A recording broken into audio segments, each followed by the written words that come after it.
好，目前新冠肺炎在全球的确诊人数已经来到了350万，这数字当然相当的可怕。那我们都知道，其实这个疫情中心原本是在中国大陆，后来吹到了欧洲，接着美国跟加拿大的疫情也相当惨烈。但现在似乎风暴正在往南，也就是南美洲的国家正在被侵袭。怎么说呢？因为从数据上我们可以看到，包含是近7天新增的病例比例，以4月底来说，这个秘鲁其实新增的比例已经冲破到了62%，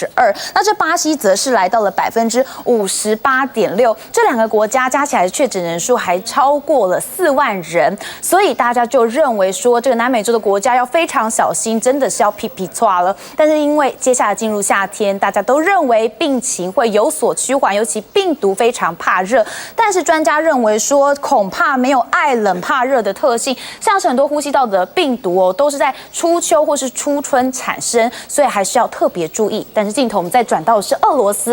斯这边的确诊人数目前已经来到了14万人，尤其莫斯科的状况是最惨烈的，因为他们市长认为说，接下来感染的人数将超过25万人，会占莫斯科市总人口的2%，似乎相当的不乐观。所以现在俄罗斯也防止这样子的扩散疫情的可能性，所以全国的封锁措施将到5月11号。网上看新闻，请下载 TVBS App 或直接按订阅 TVBS 新闻频道。